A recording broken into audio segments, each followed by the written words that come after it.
few times. Excited to be here with you guys again. Now, how many of you were expecting me today? Nobody. It's Tony's problem. He's leaving. We can make it. No, it's all good. So how many of you remember what I spoke about last time? Cliff. Pick a name. Pick a name. Pick a place you want someone. Make sure you have someone that you're looking for, so you have a designated person for a referral. A specific ask for your referral. I saw another hand. Anybody want to add to that? Okay, so yes. Wasn't that part of it? An important part of it. I saw a lot of smiles today. That's a good thing. Now, how many of you feel like you've gotten better at asking specifically? Well, I can tell you, I took notes. Last time I took notes, I wrote 6 things down. Look at how many things I wrote down this time. That's called specific, right? That's what we're talking about. So my next question is, what else needs to happen inside of a weekly presentation? Not that we're going to talk about that the whole time. What else needs to happen inside of that for you to be recognized and to give you more value in your 30 seconds? Anybody think of anything? Enthusiasm, education, be loud enough to hear? Cardboard. Absolutely not.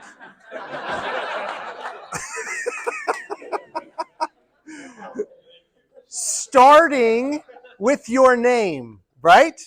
Knowing the number you are on. I mean, I know you go down the list, but it still helps when you're not taking notes to come back to. Then what do we end with? Please don't do a tagline. Please don't do a tagline. Actually, Dr. Meisner, if you listen to his podcast, one of his podcasts in the last year or so, he said, I wish I never instigated the whole conversation around a memory hook or the tagline. Because you say the same thing over and over again, what happens? We stop listening, we tune you out. How many of you like the skip intro button in Netflix? Same conversation, right? Skip that, let's go, right? So we're not paying attention. But what we will want, and this is something that we've gotten away from more and more, and I noticed it today, so just a conversation to have, is as you say at the beginning your name and your company and the number you are, finish off in the same way. Because you have visitors who are in this room who don't necessarily think that they need to take notes, but when they hear something that you said that they're like, oh, what was that person's name again? They can't see across, they don't know which one, and they got to try to figure out which one you're on the list. So end with your name as well. Great ways to continue to get better. Now, as we talk about getting better in BNI and having continual and lifelong education, lifelong learning, what other activities do we do that are super important, just like our weekly presentation? Every week you got to prepare for that. What other super important things do we do on a regular basis that we need to get good at? One-to-ones. I heard testimonials as well. Absolutely, testimonials. I'm going to talk a little bit more about one-to-ones. When you have a one-to-one, by the way, how many do we want to have? A couple a week, I'm hearing, okay? So if you're less than that, you're never going to average out over one a week, which is what you want to do to be able to be in the green inside of that for the performance metrics that we track.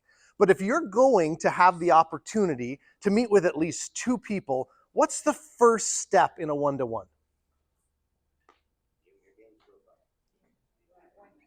Making the appointment. Absolutely. She's been doing this a little while. When you make the appointment, what do you set up? Time and a location. Is that important? Have any of you ever missed by being at the wrong location? I've done this multiple times. By the way, do you know that there are 2 Starbucks on the corner of West Shore and Kennedy? Literally, there's one inside the mall and then there's one on the corner. And I'm like, I was at one, they were at another. I'm like, how in the world can you have 2 in the same intersection, right? So realize that it's important to know where you're going to be. How else do you prepare for that before you show up? Attire, the way you're dressed. Look at a profile, the bio sheet. Do we have a process for that? Do we only use our gains exchange and bio on our first one-to-one with people? You're hopefully updating them because you have things in your life that change, bless you. And as you have things that change, you update. But if you meet with someone on a pretty regular basis, is it important to use the bio and the gains? You can still use it to find other things, but some people get away from it from the first time and never think about it again. And they go, man, I don't know, I'm not getting a lot of effort from my one-to-ones aren't generating a lot of referrals. Well, there's a process behind it. What do we do in our one-to-ones, by the way? What was that? Educate, absolutely. What else? Get to know each other, an important part of building a relationship. What else do we do? Absolutely. With that education, that's the point, right? If you're spending the majority of your time looking for the right people and helping each other identify, that's the best thing to do. Yeah. If we're not sharing that, right? We're just getting together and talking, great. But that's not so great, right? It's great for relationship building, but I would recommend do other things socially and have good times with that, and don't call it a one-to-one. A one-to-one really needs to be about really identifying your transactions. Who are you looking to build with? What are you looking to get from this? Does this make sense? How many of you the last time you spent, right, because you get 30 minutes each on a one-to-one for an hour, how many of you the last time you met spent at least 20 minutes helping the other person identify transactions that you can work with? 3 or 4 hands. That's where we need to go, okay, how can I get a little stronger in that? Yes, there's relationship building conversations. It's important to know what's going on in each other's lives and get to know each other, because Jeffrey Gitomer, anybody know Jeffrey Gitomer, the author, writes books? He says in his books, all things being equal, people will do business with their friends. All things not being equal, people will still do business with their friends. What do you want to be? You want to be a friend, so if you're not spending some of that time on relationship building, you're missing out, right? So I'm one of those that's kind of a driver on things and like, hey, let's get to business and get this going. But at the same time, I got to back off and have some conversation. Then there's other people who know me well, and we can sit and chat and do things, and we can spend the entire time doing that and not talking about business. Y'all understand those types of people in your life, right? Jeremiah and I can sit and talk forever because we know each other well, and we can talk about all kinds of stuff. And we could spend hours doing that. But we need to do that socially and not call that a one-to-one. When we sit down and talk about business, now we're talking one-to-one conversations. So 1 would be reporting that in the right way. But 2, what do you focus on during those conversations to make them happen, right? Have you done the homework? Does it take work to prepare for a one-to-one? If you're doing it the best way possible, absolutely. Having the opportunity for you to go find the exact people that they're most likely to know. Now, let me state that again so that you get that clearly, because you can always have your list of people that you want to meet. Then there are the people that the other person will most likely know. Those are the ones to bring to this conversation. Does that make sense? How many of you cyber stalk any of the people you're going to meet with? I do, right? I want to go to LinkedIn and I want to look at who their connections are. I want to look at where they've been lately, because that's going to help me with my relationship conversation. Hey, looks like you were just in St. Croix and had some fun with your family, right? That's a talking point that I got from looking online for what they've been up to lately. And then I go to the business side and say, who are the people you're connected to? Because I want to make sure that I give a connection request that you're going to listen to and go, ooh, I know them. I know you do. That's why I asked you for them. I'd like an introduction to that person now. Whereas if you just ask for somebody out of the blue, guess what you get? Nothing. And you're like, man, I'm not getting referrals. Well, you're not working for the referral, right? We all are going to take the path of least resistance when it comes to referrals. Anytime someone makes it easy, we're going to do that work first. So if somebody says, this is somebody I'd like to be connected to, and you're like, I think I know them. Great, right? Now it's an easy connection. Whereas if they go, don't know them, I wrote down some names today, don't know them, some I'm going to go look up and see if I can generate some referrals. But if somebody names somebody that I know, that's the first call I'm going to make. Would you all agree? So do you do that research? Do you take the time for your one-to-one, look them up and go, Oh, they know these types of businesses. That's the kind of businesses I'd like to do. Go in and find a couple of those people in LinkedIn that they're connected to. And now you go, I'd like to be introduced to this. And they're like, I think I know them. Awesome. Great connection, right?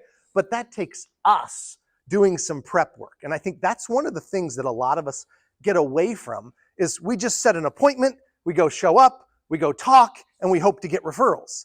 Whereas if we take the extra time to actually do the homework, to find the connections you'd like, and now show up and ask for it, it's real easy. And then what do you spend the rest of your time talking about? Let's say you bring that up in the first 15 minutes to 10 minutes, you do some relationship building, 5 minutes you talk about, and they go, oh, I think I know them. What do we spend the next 10 minutes doing? How do we connect, right? You know them better than I do. How should we connect? Well, I don't really know. Well, should we do a 3-way call? Should we do a 3-way email? Do you know them well? Do you have their number in your phone as a text message? We can do a 3-way text conversation. Let's talk about the right way to make that happen. Should we do that right now, right? How many of us have spent the time to actually right there in our appointment, actually make that connection during the meeting, right? That's valuable stuff. You've done that before? It's powerful, right? Like that's the best time you can spend together is saying, here's who we need to connect to, and let's do it right now. But a lot of times we leave, and then what happens? The phone rings, the email, the bing, the right, and then we're off, and now we don't think about it and go, oh man, I didn't make that connection for you.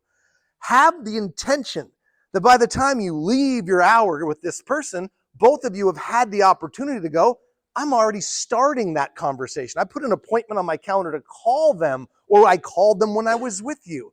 Great ways. Now, sometimes we're talkers and we don't want to have that person call them because then they'll blah, blah, blah for 10 minutes and you're like, oh crap, I just blew my opportunity. But, right, others, having them put it on their calendar to say, this is when you're going to call that person at the best time because you've had a time to talk.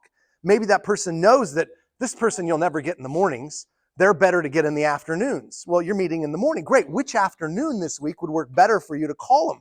Can we put that on your calendar right now? Do you see the intentionality behind those conversations? How many of you think you'd get more quality referrals if you did those activities during a one-to-one?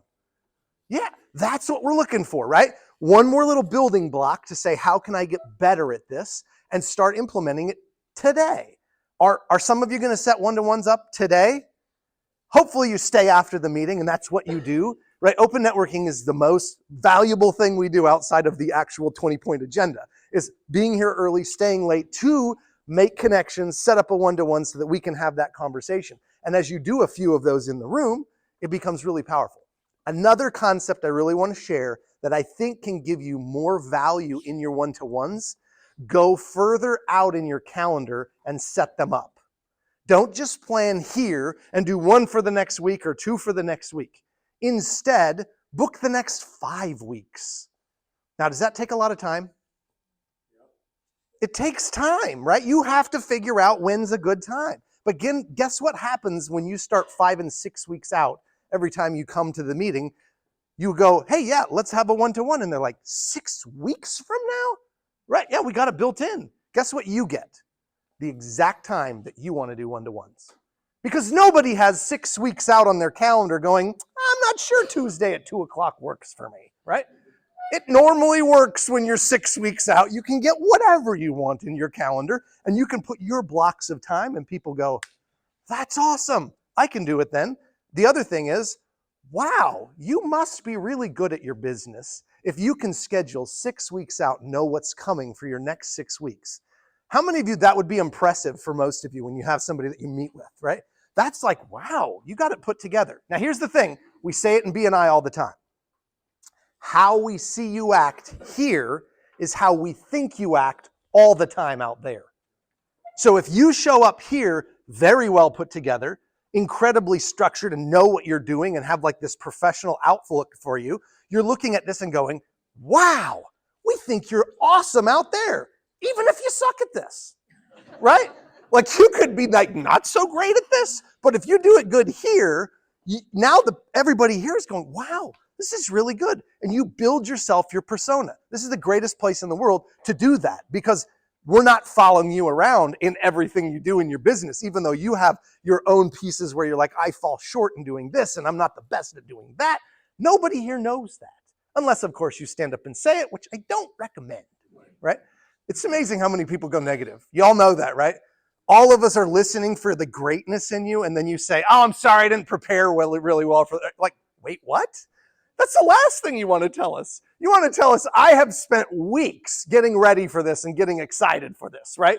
That changes the whole conversation. So as you think about setting up an appointment, being prepared. So if you set up the appointment for 2 o'clock this afternoon, is that a great idea? Only if you have time between now and 2 to sit down and do that work to make it happen, right? Otherwise, schedule it out a little bit. And now what you can do is start to plan. So if you got a couple, 3 of those every single week, now you have a set time that maybe on Monday mornings you sit down and go, here's my 3 one-to-ones this week. I'm going to go in, look at their Facebook, look at their LinkedIn, find a connection. Now I'm ready for this one. Next one, I'm going to go look at their stuff, write some notes down, go into LinkedIn, find it. And you're prepared. It's really simple, right? This is don't have to reinvent the wheel moment. Hopefully you just take this and go, it just works, right? This is a system that you just put in place. Now, the question is, did you write anything down? Because he who takes notes listens well. If you wrote it down, now you have something to actually go forward with. There's my time. And you know that you're going to have a better result from your activities that you do here. Thanks, y'all.